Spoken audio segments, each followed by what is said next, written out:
An international report has identified South Africa as the source, transit point, as well as a destination for human trafficking.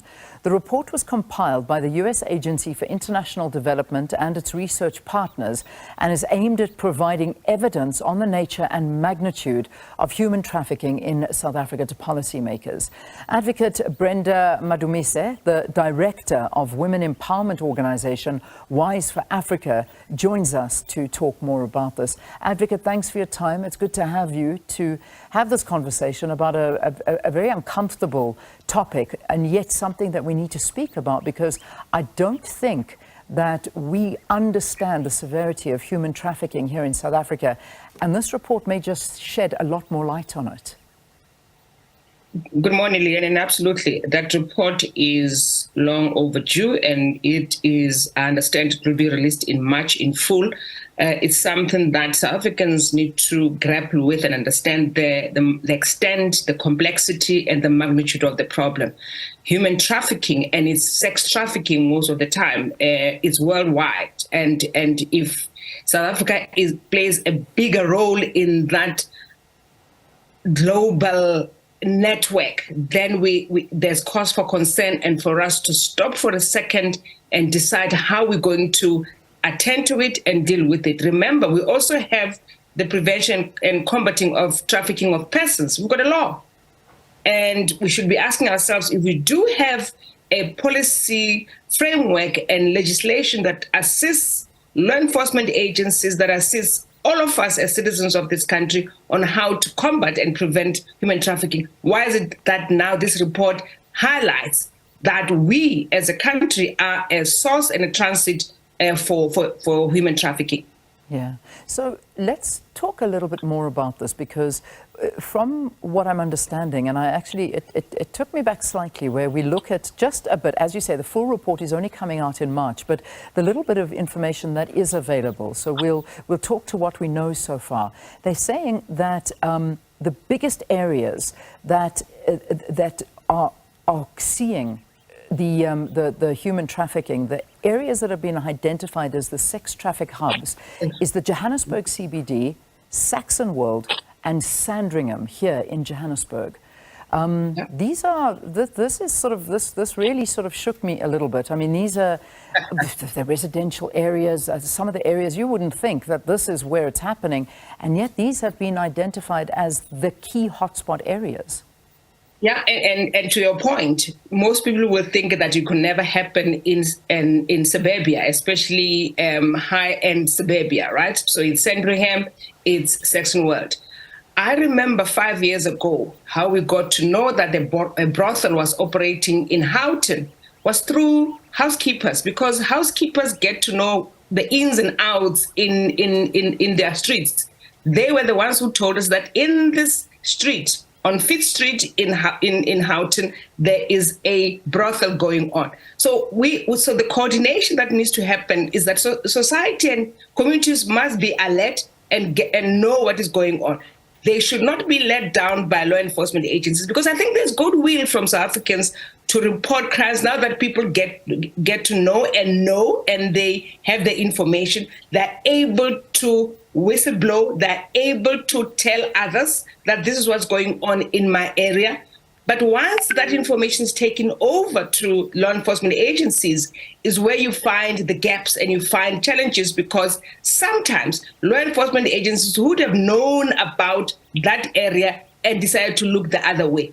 Possibly that they are being paid to look the other way, or maybe they're overstretched because we are all inundated with all sorts of things in this country. But human trafficking has not been put on the national agenda as it should be in this country. Yeah. All other jurisdictions, if you look at them, whether it's in the US, whether it's in the UK, and you will see in the US they've been successful with challenging Pornhub for using underage children in trafficking, and they were able to shut down some of those sites in Pornhub because those young girls were being trafficked. They were lured into this kind of work under the pretense that they've got a job, only to find that it's sex work. Indeed. And this is something that we see happening so often, and it's so freely available. It is out there. It is something that everybody's seeing, watching, and keeping very quiet about. And this is a great worry. It really is. And I mean, we speak about this. We speak about the fact of how these young girls and women are lured through, making them addicted to drugs. And then they are stuck in this world where they just cannot get out of it. All forms of identity is taken away from them, and that is what becomes of them. But what scares me most of all, and Advocate, just again reading into this, is how they are saying that 11,000 cases have been reported to police over 7 years, and less than 80 human trafficking cases actually made it into the country's courts. This frightens me. What's going on there? And it should frighten all of us. And it's not just that case or those cases. It's a pervasive, cancer in this country that law enforcement is our Achilles heel in this country. It is, and we need not shy from it and saying it. It is an Achilles heel that unless a matter becomes prominent and high profile, is then that you see the police acting with gusto and fervor.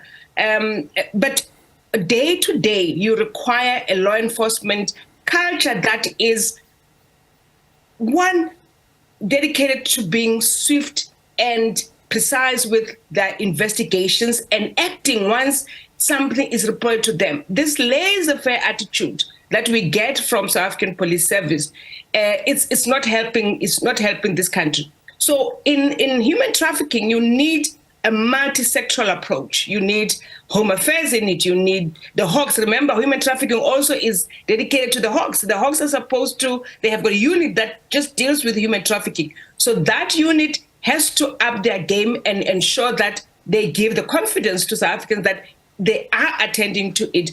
One of the challenges faced by the police, I think, especially in prosecution, which is the NPA, is when you have to find witnesses. Because, once you are lured into this work, your passport is taken away, your ID document is taken away, and when they are raided, for instance, and your trafficker produces a fake marriage certificate, then the police they can't act because now there's a marriage certificate. They still need to check the veracity of that marriage certificate. It happens that they will produce fake and information and documents, and then the police don't go further because they think that those documents are real. So that's why you need.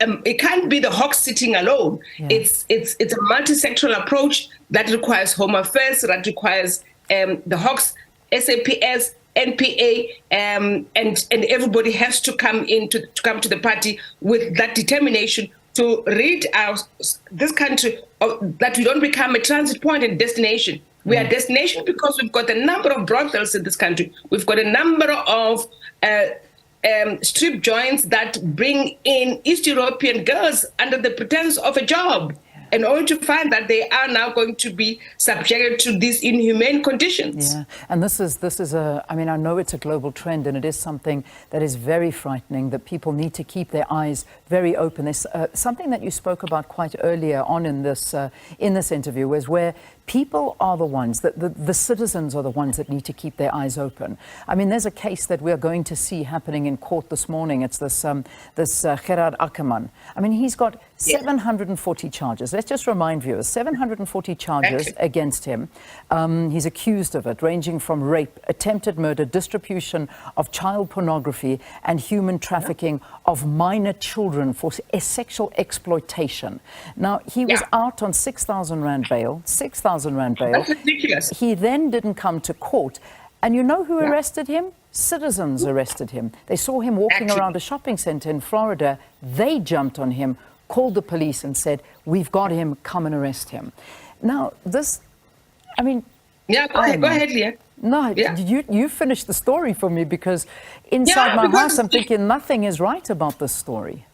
So a couple of things. So the citizens did exactly that. You then have law enforcement, and when I say law enforcement, I talk about the entire value chain in the law enforcement chain. that you are presented with someone with such a long docket of transgressions, close to 700, that minor children involved, 10-year-olds, 11-year-olds, and 12-year-olds. You release that individual on bail. And in fact, you make a mockery of it and say 6,000 rand. That person is a possible flight risk. And in fact, he has shown you that I am a risk, a flight risk. Because if he was able to be released on a 6,000 rand bail and not appear when he was supposed to appear, and you thought that by doing that, you have secured his attendance to court. No, those people are dangerous. Those people should be kept in until the trial is completed. And that's the attitude that the magistrate should have taken, the prosecutor who is leading this case should have taken, and not be soft. And that's what we require. We require that kind of involvement, that kind of sensitivity, and understand that once you let someone like that out, the community gets frustrated. They just get despondent, and they're not going to be willing to assist, because they think that it's just going downhill and their efforts are not recognized. Yeah. And it's a great worry. It really is a great worry, because, I mean, even I think it was last week we were having a conversation with one of our guests talking about how, you know, these people are preying on young girls everywhere, in shopping centres, at nightclubs, in schools, you name it. I know that we're talking to the fact that this may become that South Africa is looking like a transit hub, but it's also young South African girls that are falling victim to this, and it's through different provinces that they're taken from the one to the other, and then they find themselves in a situation that they cannot get out of. They're told how beautiful they are, and they could be a model, and they could be a famous actress, or whatever the case may be, and that is the end of them. And it's a very, very big problem that's happening here in South Africa. But if we talk about being a transit hub, I mean, what is this telling us about our borders and the porousness of our borders? Because that is a big worry. Yeah, we have said it a number of times that we've got porous borders. I mean, we live it every day, and you hear from the powers that be being, beating up their chest of things that they're going to do and change, and absolutely nothing that gets done. So if you don't have proper border control, where you do not know who comes in and out. We know in this country at the moment that we have been told we don't know how many people who don't have legal documents to be in the country. How many do we have? Because it has been a free for all. You can enter and get out as you please. No one checks on you. And our response as a country was that, oh my goodness, we're going to appoint border control patrols. Now we need to ask.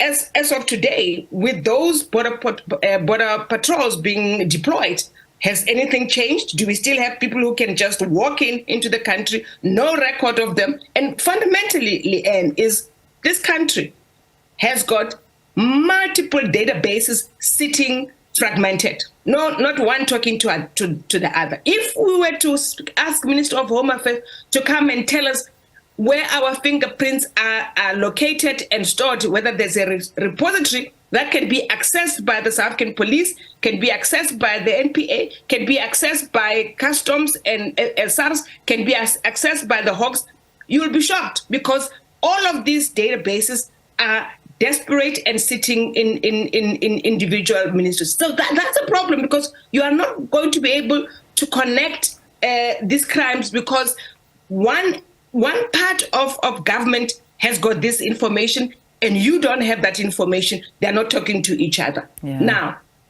and also, these traffickers prey on the vulnerable, prey on people who are experiencing financial challenges, right? When you are a student, you are on NSFAS and you cannot afford even to have accommodation. You're sleeping in the library as a student, and someone promises you, lures into a job and says, I've got a job for you, and you take it because you think it might change your fortunes, only to find that you are actually a modern day slave. And that's what's happening to many of our young girls. And I mean, children are helpless. because there's nothing they can do, but they're being kidnapped on a daily basis and trafficked. Yeah. I wanted to also talk about, I mean, the topic of conversation that I think is exceptionally topical right now is the decriminalization of sex workers in the country. Now, talking to experts, and in fact, this was the conversation we had last week, because I think the deadline is coming up. Well, I'm trying to look for the date. Public comments. It is now, right? I think it's the end of this month. This week, yeah. It's this week, yeah. It's coming up, the public comments. And there is a great worry that by decriminalizing sex work in South Africa, this is going to open even more trafficking up, because you're going to find even more people coming in or being trafficked into the country for sex work, which is now decriminalized. But the reality is that what comes with it could be huge problems associated with it. That's what some people are believing. Others are saying, no, it is a good thing that that you could have sex workers that finally have a lot more right to do the job that they want to do. Where do you stand on this, and with particular reference to human trafficking and how this may exacerbate the situation? So first of all, I think as a country, we need to understand that we've got a constitution that gives us the right to choose, right? We all choose careers that you want to be involved in. They might be precarious, some of these careers that we choose, but that's the nature of the beast, that if I choose that the sex work is work that I want to be involved in, that's my choice. What we're trying to do is to make sure that we protect the women who are in that space, right? Same as you want to protect the farm workers who get paid with alcohol. You need to protect their rights to be recognized as human beings and be compensated correctly and properly. Now, if we do not protect the sex workers, the violence continues with the sex workers. Those who are, potential buyers of this kind of service, they abuse those girls. They abuse those. There's a litany of stories that you hear from the women of what happens to them. Mm-hmm. If you do regulate it, and I think we have got jurisdictions that have shown that you can do it successfully, I think the reluctance or the fear from most Africans is that if you have the kind of law enforcement that we have had for so long in this country, the chances of police officers and law officials enforcing the law is very slim.